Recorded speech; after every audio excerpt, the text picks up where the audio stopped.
നമസ്കാരം. മലയാളി വാർത്ത ഇൻസൈഡിലേക്ക് സ്വാഗതം. ഒരിക്കൽ CPM പേപ്പട്ടിയെ പോലെ അഴിച്ചുവിട്ട PV അൻവർ അന്ന് മാധ്യമങ്ങൾക്കെതിരെ നിർത്താതെ കുരച്ചു. മറുനാടൻ ഷാജനെയും ഏഷ്യാനെറ്റ് സിന്ധു സൂര്യകുമാറിനെയും ഒക്കെ അഴിയെണ്ണിക്കുമെന്ന് അന്ന് PV അൻവർ വിളിച്ചുകൂവി. മറുനാടൻ മലയാളിയുടെ ഓഫീസിന് നേരെ താഴെ ചെന്ന് മുകളിലേക്ക് കൈചൂണ്ടി നിന്നെ 6ാം നിലയിൽ നിന്ന് വലിച്ച് താഴെയിറക്കുമെന്നൊക്കെ അന്ന് അൻവറിന്റെ ഭീഷണി. പിന്നീട് ADGP അജിത് കുമാറിനെയും സുജിത് ദാസിനെയും ഒക്കെ പദവിയിൽ നിന്ന് തെറിപ്പിച്ച് അഴിയെണ്ണിക്കുമെന്നും PV അൻവർ വിളിച്ചുകൂവി. അജിത് കുമാറിനെയും സുജിത് ദാസിനെയും ഒക്കെ ജയിലിലടയ്ക്കുമെന്ന് പ്രതിജ്ഞയെടുത്ത അതേ PV അൻവർ ഇപ്പോൾ അഴിയെണ്ണുന്നു. തവനൂർ ജയിലിലാണ് PV അൻവർ ഇപ്പോൾ കിടക്കുന്നത്. നിലത്ത് കുരിഞ്ഞിരിക്കുന്ന അൻവറിനെ പാർട്ടി ഗുണ്ടകൾ ഭയപ്പെടുത്തുന്നു. ഒരു കാലഘട്ടം മുഴുവൻ CPM തങ്ങളുടെ ആയുധമായി ഉപയോഗിച്ച PV അൻവർ ഒടുവിൽ യജമാനെതിരെ തിരിഞ്ഞപ്പോഴാണ് CPMന്റെ കണ്ണിലെ കരടായത്. തുടർന്ന് PV അൻവറിനെ വീഴിച്ചെടുക്കാൻ പറ്റിയ സമയത്തിനായി അവർ കാത്തിരുന്നു. പാർട്ടിയുമായി തെറ്റുക മാത്രമല്ല, ഭരണപക്ഷത്തെയും മുഖ്യമന്ത്രി പിണറായി വിജയനെയും മുച്ചൂടും വെറുപ്പിച്ചാണ് ഒടുവിൽ PV അൻവർ പാർട്ടിയിൽ നിന്ന് പുറത്തേക്കിറങ്ങിയത്. അൻവറിനെ ആദ്യം പുകഴ്ത്തിപ്പാടിയവർ പിന്നീട് ഇകഴ്ത്തി.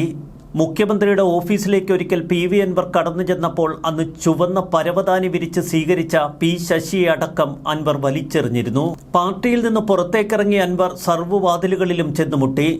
കോൺഗ്രസിനുള്ളിലേക്ക് ആദ്യം അൻവർ കടന്നു കയറാനുള്ള ശ്രമം നടത്തി. എന്നാൽ സതീശനും കൂട്ടരുമൊക്കെ അതിനെ തുരത്തി ഓടിച്ചു. തുടർന്ന് എവിടെയെങ്കിലും രാപ്പാർക്കാനുള്ള ശ്രമങ്ങളുമായി അൻവർ നീങ്ങി. പിന്നീടാണ് തമിഴ്നാട്ടിൽ ചെന്ന് DMK നേതാവ് സ്റ്റാലിനുമായുള്ള ചർച്ച.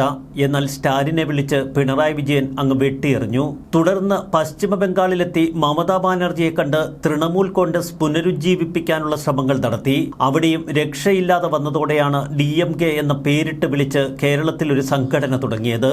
നിലമ്പൂർകാരനായ അൻവറെ സംബന്ധിച്ച് വടക്കൻ മലബാറിൽ വലിയ വേരോട്ടമുണ്ട്. തനിക്ക് സ്വാധീനമുള്ള മേഖലകളിൽ പിണറായിയെ ചീത്ത പറഞ്ഞ് പരമാവധി ആളുകളെ ഒപ്പം നിർത്താനുള്ള ശ്രമങ്ങളാണ് പിന്നീട് അൻവർ നടത്തിയത്. അൻവറിന്റെ പ്രഭാഷണം കേൾക്കാൻ ആദ്യഘട്ടത്തിൽ ആളുകൾ തടിച്ചുകൂടിയപ്പോൾ അൻവർ ഒരു മൂഢസ്വർഗത്തിലായി. തനിക്ക് ധാരാളം അനുയായികളെത്തുന്നു എന്ന തോന്നൽ ഒന്നിനൊന്ന് പിണറായി വിജയനെ വെല്ലുവിളിക്കാൻ അൻവർക്ക് പ്രചോദനമേകി. തുടർന്ന് അൻവർ കളത്തിലിറങ്ങിയപ്പോഴാണ് ഇതൊക്കെ പൊള്ളയായിരുന്നു എന്ന് തിരിച്ചറിഞ്ഞത്. ഒടുവിൽ കർഷക സമരത്തിലൂടെ എങ്ങനെയെങ്കിലും കുറച്ച് പിന്തുണയാർജിക്കാൻ അൻവറിന്റെ ശ്രമം. ഇതിനിടയിലാണ് കാട്ടാനയുടെ ആക്രമണത്തിൽ ഒരു ആദിവാസി കൊല്ലപ്പെട്ടത്. അത് രാഷ്ട്രീയ ആയുധമാക്കി അൻവർ കളത്തിലിറങ്ങി. കുരുളായിൽ യുവാവിനെ കാട്ടാന ചവിട്ടിക്കൊന്ന സംഭവം അൻവർ ഒരു രാഷ്ട്രീയ ആയുധമാക്കി ഉപയോഗിക്കാൻ തീരുമാനിച്ചു. തുടർന്നാണ് ഫോറസ്റ്റ് ഓഫീസിലേക്ക് അൻവറും കൂട്ടാളികളും നടത്തിയ മാർച്ച്. ഇത് അക്രമങ്ങളിലേക്ക് കടന്നു. തുടർന്ന് ഫോറസ്റ്റ് ഓഫീസ് അടിച്ചു തകർത്ത കേസിലാണ് അൻവറിനെ പോലീസ് വീട്ടിൽ നിന്ന് തൂക്കിയെടുത്തത്. ഒരു ഭീകരനെ അറസ്റ്റ് ചെയ്യുന്ന എല്ലാ സംഭവ വികാസങ്ങളും നമ്മളവിടെ കണ്ടു. നിരവധി ആളുകളെ ജയിലിലടയ്ക്കുമെന്ന് ഭീഷണിപ്പെടുത്തിയ അതേ അൻവറിനെ കേരളത്തിൻ്റെ തന്നെ പോലീസ് തൂക്കിയെടുത്ത് നേരെ സെല്ലിൽ കൊണ്ടുപോയിടുന്നു. ഒരിക്കലും അൻവർ ഇത്തരമൊരു ദുരവസ്ഥ പ്രതീക്ഷിച്ചിരുന്നില്ല. അത് അൻവറിൻ്റെ പ്രതികരണങ്ങളിൽ വ്യക്തമാണ്. ഇക്കഴിഞ്ഞ ദിവസം വരെ തവനൂർ ജയിലിൽ കൊടിസുനി എന്ന കൊടും ഭീകരനുണ്ടായിരുന്നു. പാർട്ടിക്ക് വേണ്ടി കൊട്ടേഷനുകൾ ഏറ്റെടുക്കുന്ന കൊടും ക്രിമിനൽ. ആ ക്രിമിനലിന് പരോൾ ലഭിച്ചതുകൊണ്ട് ഒരുപക്ഷെ തൽക്കാലം തടി കേടാവാതെ നോക്കാൻ അൻവറിന് കഴിയും. എങ്കിലും പാർട്ടിയുടെ നിരവധി ഗുണ്ടകളും ക്രിമിനലുകളുമൊക്കെ തവനൂർ ജയിലിലുണ്ട് എന്നത് വ്യക്തമാണ്. അതുകൊണ്ടാണ് അൻവർ ഇപ്പോൾ വിളിച്ചുകൂവുന്നത് താൻ കൊല്ലപ്പെട്ടേക്കാം. ഫോറസ്റ്റ് ഓഫീസ് ആക്രമണമെന്ന ജാമ്യമില്ലാ കേസ് അൻവറിനെതിരെ കിട്ടിയത് ഇപ്പോൾ ഭരണപക്ഷത്തിന് പിടിവള്ളിയായി. അൻവർ പോലീസിനെതിരെ ഉന്നയിച്ച ആരോപണങ്ങളിൽ പരാതി എഴുതി വാങ്ങി വിവാദം അവസാനിപ്പിക്കാനായിരുന്നു മുഖ്യമന്ത്രിയും പാർട്ടിയുമൊക്കെ ആദ്യം ശ്രമിച്ചത്. മുഖ്യമന്ത്രി തന്നെ അൻവറിനെ വിളിച്ചു വരുത്തി ഇക്കാര്യങ്ങൾ രമ്യമായി പരിഹരിക്കാൻ ശ്രമിച്ചിരുന്നു. മലപ്പുറത്ത് നിന്ന് തിരുവനന്തപുരത്തെത്തി മുഖ്യമന്ത്രിയുമായി നേരിട്ട് കൂടിക്കാഴ്ച നടത്തിയ അൻവർ പിന്നീട് പിണറായി വിജയനെ മുച്ചൂടും തെള്ളിപ്പറഞ്ഞു. മുന്നണിയിൽ നിന്ന് പുറത്തായ PV അൻവർ നിരന്തരം വാർത്താ സമ്മേളനങ്ങൾ വിളിച്ച് സർക്കാരിനെയും പിണറായിയെയും പ്രതിരോധത്തിലാഴ്ത്തി.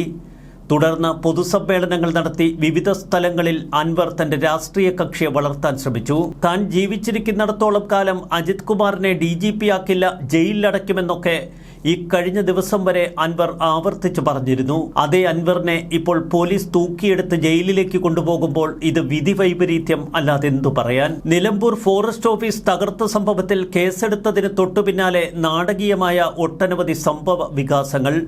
അതിനൊടുവിലാണ് അൻവർ അറസ്റ്റിലാകുന്നത്. പൊതുമുതൽ നശിപ്പിക്കൽ, പോലീസ് ഉദ്യോഗസ്ഥരുടെ കൃത്യനിർവഹണം തടസ്സപ്പെടുത്തൽ, കയ്യേറ്റം ചെയ്യൽ തുടങ്ങിയ വകുപ്പുകൾ ചുമത്തിയാണ് ഇപ്പോൾ ജാമ്യമില്ല വകുപ്പുകൾ പ്രകാരം അറസ്റ്റ്. അതുകൊണ്ട് തന്നെ ജാമ്യം ലഭിക്കാൻ 14 ദിവസം കാത്തിരിക്കേണ്ടി വരും. ഈ 14 ദിവസം ജയിലിനുള്ളിൽ എത്രത്തോളം അൻവർ സുരക്ഷിതനായിരിക്കും എന്ന ചോദ്യം പൊതുവെ കേരളത്തിന്റെ പൊതുസമൂഹത്തിനുമുണ്ട്. ഡിവൈഎസ്പിയുടെ നേതൃത്വത്തിലുള്ള വൻ പോലീസ് സന്നാഹമാണ് അൻവറെ അറസ്റ്റ് ചെയ്തത്. ഇതിന് സ്പീക്കറുടെ അനുമതിയുണ്ടോ എന്നൊക്കെ ദുർബലമായ ചോദ്യങ്ങൾ അൻവർ ഉയർത്തിയെങ്കിലും പോലീസ് കട്ടയ്ക്ക് അങ്ങ് അൻവറിനെ തൂക്കിയെടുത്തു. കാട്ടാന ആക്രമണത്തിൽ 35-കാരനായ മണി എന്ന യുവാവ് ഇക്കഴിഞ്ഞ ദിവസം കൊല്ലപ്പെട്ടിരുന്നു. വനം വകുപ്പ് നടത്തിയ കൊലപാതകമെന്നായിരുന്നു PV അൻവർ ഇതിനെ വിശേഷിപ്പിച്ചത്. യുവാവ് 2.5 മണിക്കൂർ രക്തം വാർന്നു കിടന്നു. ഇൻക്വസ്റ്റ് പോസ്റ്റ്മോർട്ടം നടപടികൾ ഏറെ വൈകി. തെരുവുപട്ടിയുടെ വില പോലും ഇവിടെ മനുഷ്യജീവന് നൽകുന്നില്ല എന്ന് അൻവർ ആരോപണമുന്നയിച്ചു. തന്നെ അറസ്റ്റ് ചെയ്തുള്ള ഈ ഭീകരത ഭരണകൂട ഭീകരതയാണ് എന്ന് അൻവർ തുറന്നടിച്ചു. മോദിയേക്കാൾ വലിയ ഭീകരനാണ് മുഖ്യമന്ത്രി പിണറായി വിജയൻ. യഥാർത്ഥ വിഷയത്തിൽ അടിയന്തര നടപടിയില്ല എന്നും അൻവർ ആരോപണമുന്നയിച്ചു. മലയോര മേഖലയിലെ ജനങ്ങൾ ജീവിക്കുന്നത് ഭീതിയോടെയാണ്. അവരുടെ പ്രശ്നങ്ങളിൽ MLA എന്ന നിലയിൽ താൻ ഇനിയും ഇടപെടുമെന്നൊക്കെ അൻവർ ആവർത്തിക്കുന്നു. KPCC പ്രസിഡന്റ് K സുധാകരൻ ഇതിനിടയിൽ അൻവറിന് പിന്തുണയുമായി കളത്തിലിറങ്ങി.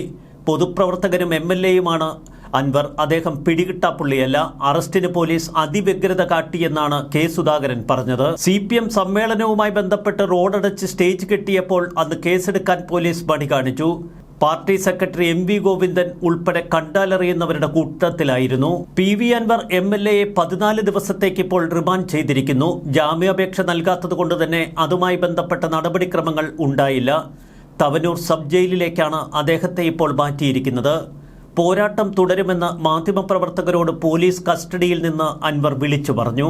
അൻവറിന്റെ ഒതായിലെ വീടിന് പുറത്ത് വൻ സന്നാഹമൊരുക്കിയതിനു ശേഷമാണ് പോലീസ് അദ്ദേഹത്തെ കസ്റ്റഡിയിലെടുത്തത്. അറസ്റ്റിന് പിന്നാലെ അൻവറിന് പിന്തുണയുമായി അനുയായികളും DMK പ്രവർത്തകരുമൊക്കെ വീടിന് ചുറ്റും തടിച്ചുകൂടി. അൻവറിനെ പോലീസ് വാഹനത്തിലേക്ക് കയറ്റുമ്പോഴും അനുയായികൾ മുദ്രാവാക്യം വിളിച്ചു. പ്രവർത്തകർ പ്രതിഷേധിച്ചു. തുടർന്ന് മെഡിക്കൽ പരിശോധനയ്ക്ക് ശേഷം മജിസ്ട്രേറ്റിന് മുന്നിൽ ഹാജരാക്കി. മാധ്യമപ്രവർത്തകരോട് സംസാരിച്ചു കൊണ്ടിരുന്നപ്പോഴാണ് അൻവറിനെ കസ്റ്റഡിയിലെടുക്കുന്നതായി പോലീസ് പ്രഖ്യാപിച്ചത്. PV അൻവർ ഉൾപ്പെടെ കണ്ടാലറിയുന്ന 11 പേർക്കെതിരെയാണ് ഇപ്പോൾ കേസ്. അൻവർ 1-ാം പ്രതി. പോലീസ് ഉദ്യോഗസ്ഥനെ മർദ്ദിച്ചു എന്നും FIR-ൽ പറഞ്ഞിരിക്കുന്നു. PV അൻവറിന്റെ അറസ്റ്റും റിമാൻഡും ഒടുവിൽ തവനൂർ സബ് ജയിലിലെ ജയിൽവാസവുമൊക്കെ വിധി വൈപരീത്യം അല്ലാതെന്തു പറയാൻ. ന്യൂസ് ഡെസ്ക് മലയാളി വാർത്ത ഇൻസൈഡ്.